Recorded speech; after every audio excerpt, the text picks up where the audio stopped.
எல்லோருக்கும் வணக்கம். இன்னைக்கு குடல் குழம்பு எப்படி வைக்கிறதுன்னு பார்க்கலாமா? வாங்க. குக்கரில் 3 ஸ்பூன் ஆயில்,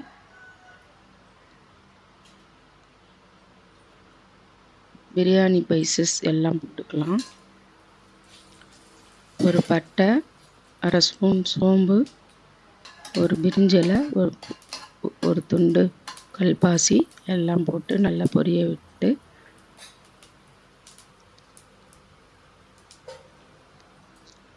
ஒரு கைப்பிடி அளவு சின்ன வெங்காயம், ஒரு பெரிய சைஸ் பெரிய வெங்காயம் கட் பண்ணி அதுவும் சேர்த்துருக்கேன்.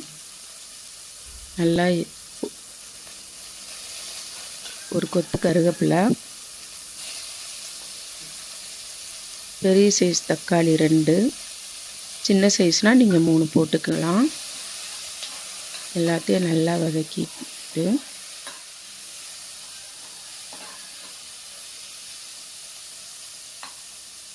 ஒரு 2 நிமிஷம் நல்லா வதக்கிக்கலாம்.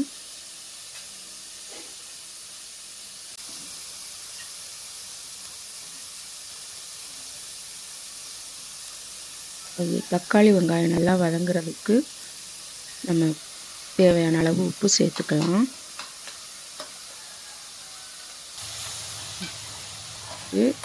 கொஞ்சம் நல்லா வெங்காயம் வதங்குற வரைக்கும் நம்ம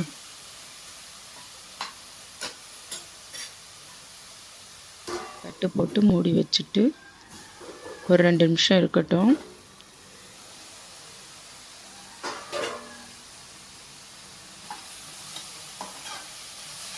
திருப்பி நல்லா கிளறி விட்டுட்டு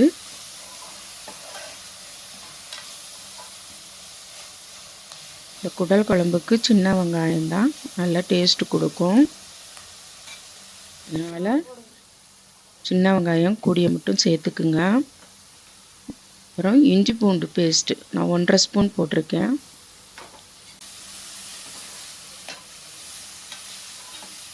அதையும் போட்டு பச்சை வாசனை போகிற வரைக்கும் நல்லா கிளறி விட்டுக்கலாம்.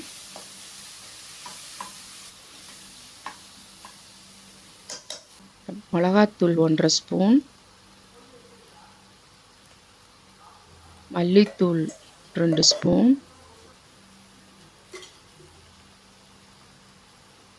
போட்டு அதையும் நல்லா பச்சை வாசனை போகும் வர நல்லா கிளறி விட்டுக்கலாம். நான் ஆயில் கம்மியாக தான் ஊற்றிருக்கேன். ஏன்னா குடலில் கொழுப்புலாம் இருக்கும்ல, அதில் நல்லா எண்ணெய் வரும். அதனால் கம்மியாக தான் நான் ஊற்றிருக்கேன். உங்களுக்கு தேவைப்பட்டால் நீங்கள் அதிக ஆயில் சேர்த்துக்கலாம். அப்புறம் நம்ம க்ளீன் பண்ணி வச்சுருக்க குடலையும் அதில் நல்லா போட்டு நல்லா எல்லாம் ஒன்றா கிளறி விட்டுக்கலாம்.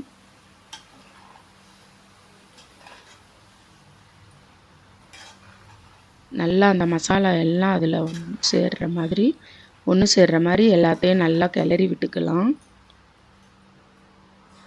நல்லா கிளறி விட்டு நம்மளுக்கு அந்த குடல் மூழ்கிற அளவுக்கு மட்டும் தண்ணி ஊற்றிக்கலாம். நான் இன்றைக்கி குழம்பா தான் வைக்கிறேன். உங்களுக்கு அதிகமான குழம்பு வேணும்னா இன்னும் கொஞ்சம் கூட தண்ணி சேர்த்துக்கலாம். ஆனால் இந்த அளவு தண்ணியே போதுமானது.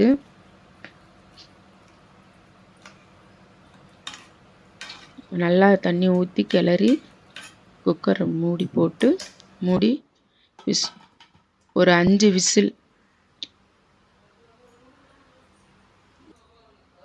விசில் வரைக்கும் விட்டோம்னா குடல் குழம்பு நம்மளுக்கு தயாராகிடும்.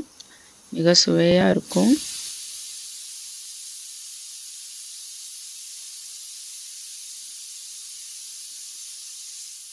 இப்போ நம்ம 5 விசில் குக்கர் விசில்லாம் போயிருச்சு. இப்போ திறந்து பார்த்தோம்னா நம்மளுக்கு எப்படி இருக்குது பாருங்கள் குடல் குழம்பு. நான் கம்மியான ஆயில் தான் ஊற்றினேன். இப்போ உங்களுக்கு பார்த்தாலே தெரியும் மேலே எவ்வளோ ஆயில் இருக்குன்னு. இப்போ மிக சுவையான குடல் குழம்பு ரெடி. வாங்க சாப்பிடலாம்.